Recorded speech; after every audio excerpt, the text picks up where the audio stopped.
Hi, I'm the tabletop teacher. I know, I'm extremely late to the party on this one, but in this video, I'm going to unbox a whole brick of Heroclix Marvel Avengers Forever that the great folks at WizKids sent me. So it won't be a preview, but a review, in which we'll take a look at interesting ways to play some of the figures we got in the brick, as well as some others I pulled in sealed games and another brick I got for myself. For this, I'll change the unboxing format a tad, we'll look at what we got, and then I'll comment on some of the pieces afterwards. Let's dig in. In the first booster, we pull Falcon, Patriot, Astral Doctor Strange, Iron Lad, and Gore the God Butcher, a super rare piece right off the bat. In the second booster, we get, Earth-Shattering Pull! A super rare Prime Winter Hulk. Can't wait to look at her more closely. We also get a Shield Operative, Winter Soldier, Speed, and Vision. In the third booster, we find Captain America, Wong, Red Guardian, Bucky, and Miss Marvel.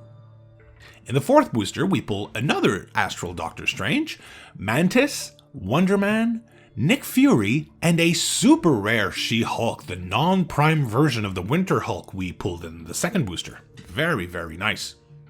In the fifth booster, we get Hawkeye, yet another Astral Doctor Strange, Hydra Officer, Uncommon Wonder Man, and a rare Star-Lord.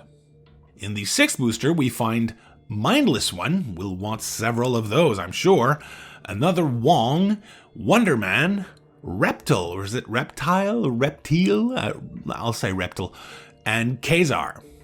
In the seventh booster, we pull another Falcon and Patriot combo, Iron Man, another Uncommon Wonder Man, and a rare Mockingbird.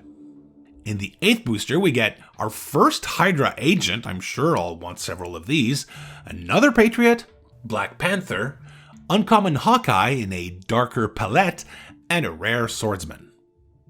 In the ninth booster, we find another Shield Operative, those will be handy for sure, another Common Hawkeye, yes, another Mindless one, Maria Hill, and another rare Mockingbird. That doesn't happen very often, 2 copies of the same rare in a brick. And in the last booster, we pull another Hydra agent, cool, another Iron Man, Drax, a Mindful one, interesting, and a rare Red Widow. Very nice brick. I'm a little surprised by the 2 Mockingbirds, which is not something I'm used to seeing in bricks. Let's take a closer look at a few interesting pieces here. The Shield Operative is a common figure you'll want several copies of because they can be generated by the uncommon Maria Hill character with a successful leadership role instead of the usual effect. If the roll was a 6, she can also remove an action token from each friendly Shield Operative. Nick Fury can also generate the Shield Operatives with his leadership variant, but he can instead generate an uncommon Maria Hill if the roll was a 6, as long as she wasn't already on the map. The Shield Operative will most likely be used for her Shield team ability, while Maria Hill will be a bit stronger in a fight. Nick Fury is a decent range attacker with improved targeting through hindering terrain along with Perplex, and could surprise your opponent with regeneration on the bottom half of his dial. This whole lot will be fun to play in pauper format games for sure. Hydra has an equivalent roster of figures. You have your Hydra agents that will help stronger range attackers with their Hydra team ability, the Hydra officer who serves a similar role as Maria Hill regarding the underlings, but it's the rare Red Skull, which we didn't get in this brick, that ties everything together like Nick Fury does for a shield team. You'll need quite a few Hydra agents to take advantage of Red Skull's special defense power. When Red Skull uses his Mastermind variant, and this knocks out a character with the Hydra keyword, which of course could be a Hydra agent, he generates 2 Hydra agents on click number 3, where they have Running Shot, Pulse Wave, and Range Combat Expert. If you're playing against Red Skull, you might want to attack him early in a turn so that he generates more Hydra agents, so you pick off those easy 15-point targets.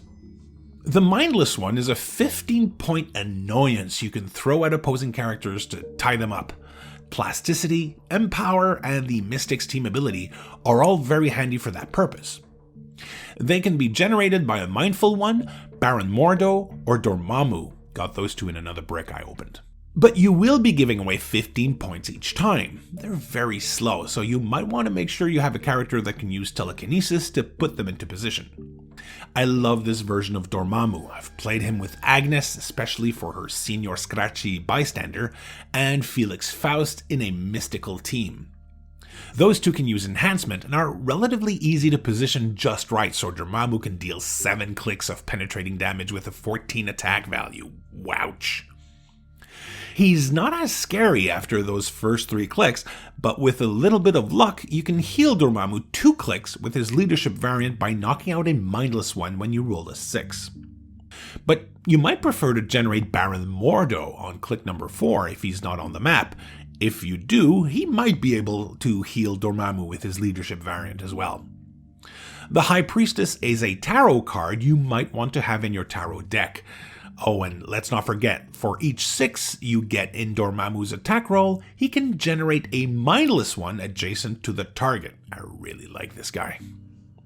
I pulled the uncommon Doctor Strange in a pre-release sealed game, and he can generate Astral Doctor Strange or Wong, again pretty much in the same fashion that Nick Fury and Red Skull can, with their underlings.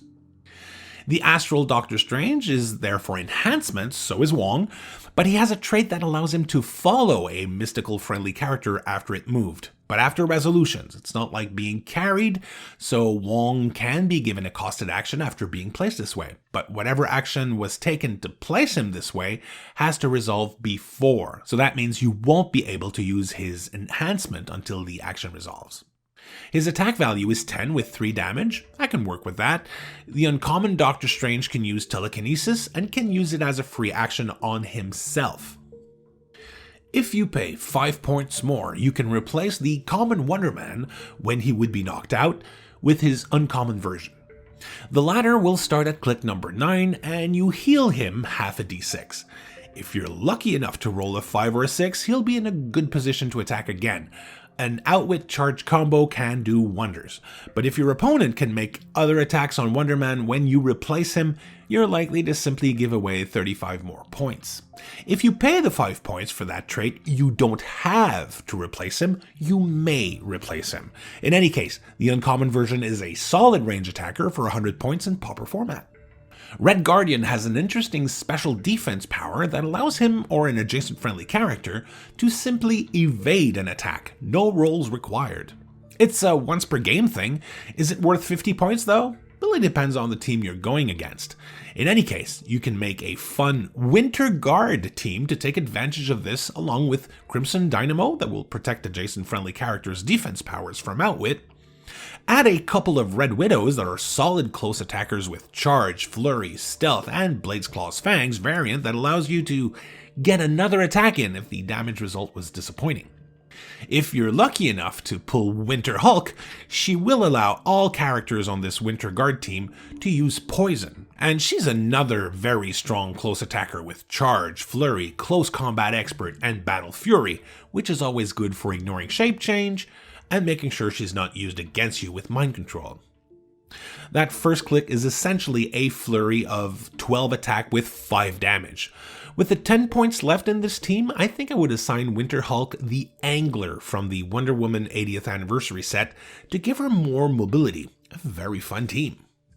The uncommon Hawkeye has a neat little trait that almost guarantees 1 click of damage on anything but invincible characters, as long as you miss.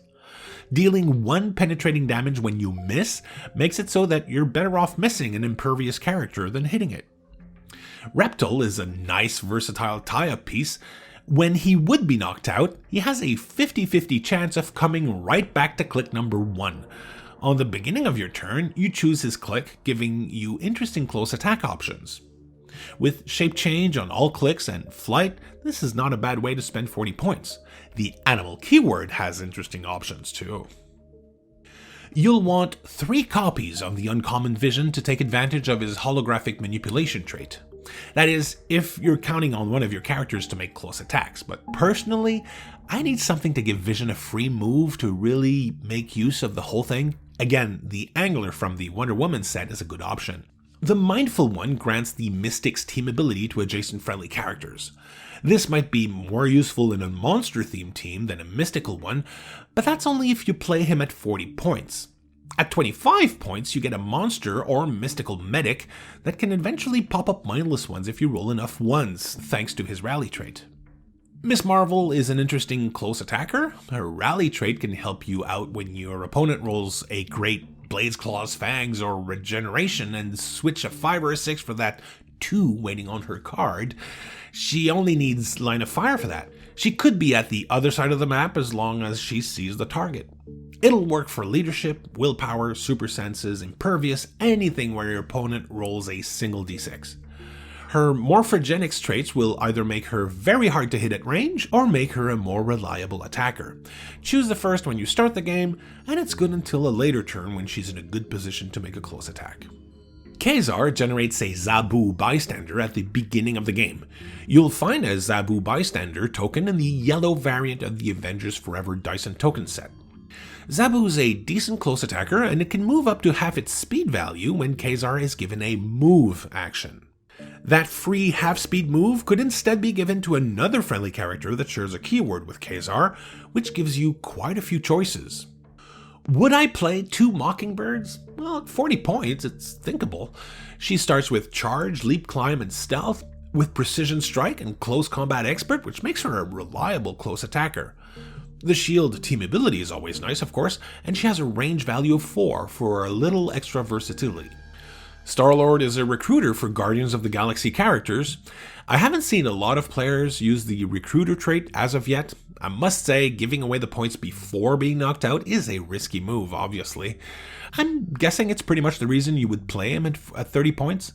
At 100 points, he's a very good range attacker with 12 attack and 4 damage, running shot, leadership, and a special attack power that allows him to choose Energy Explosion, Precision Strike, Pulse Wave, or a knockback of all adjacent opposing characters 2 squares for free.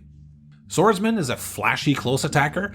His Blades, Claws, Fangs variant also doles out an action token to the hit character. When he's missed by a close attack, combat reflexes and super senses will help with that. He deals the attacker 1 penetrating damage after resolutions. 50 points, 6 clicks, Masters of Evil team ability, he could be fun. I think I would play She-Hulk in a small team or even a non-theme team. I don't want to be the first player if I play her, because that's how she gets a +1 to her attack and defense. I find her damage value a little low for a 100-point character. I'm going to make sure she has objects on the map and some characters with Empower to make that 100-point investment pay off. Vision's holographic manipulation could do the trick. Her special damage power can safeguard an adjacent friendly character from Outwit and opposing Perplex, but not herself. She's not adjacent to herself. I always love the improved movement through elevations and blocking terrain for charging characters. Well, here's another 100-point close attacker, Gore the God Butcher. We're talking Charge, Flurry, Stealth with Blades, Claws, Fang, and Close Combat Expert, decent combat values, the Cosmic Energy team ability. Gore the God Butcher deals penetrating damage to characters that share a keyword with him or that have a higher point value than him. All of this makes him a formidable close attacker. The God Bomb special attack power he has on his last 3 clicks is a glorious Pulse Wave variant where he deals damage equal to his printed damage value instead of 1 to each hit character that shares a keyword with him or has a higher point value than him. And after resolutions, you heal him 1 click for each hit character. That last part doesn't require the target to share a keyword or be a higher point value. Even if you can't find an opponent that shares a keyword or is worth more points, the healing is still a very good perk, potentially bringing Gore back to the crazy combo of the first half of this dial. Very, very nice. There are 2 dice and token packs available for the Avengers Forever set, and all tokens have relevant bystanders printed on one face. If you pull the Prime Rare Ant-Man, you'll want the orange and dark gray ones for sure in order to get your hands on all those robot ants. Taraxia is generated by Thanos, is super rare, and Kang is generated by Kang the Conqueror. If you do pull Kang the Conqueror, you'll also need the yellow and dark gray token set because that's where you'll find the other 2 bystanders that he can generate. You'll find Kazar Zabu in there, along with Chronal Echoes for Miss Kang and Ghost Panther's T'Chaka. Well, that's it for now. There are a lot of figures I really like in this set. Dormammu is probably my favorite. How about you? What are your favorite pieces from this set and how do you play them? Share your thoughts in the comments below. As always, thanks for watching and have fun.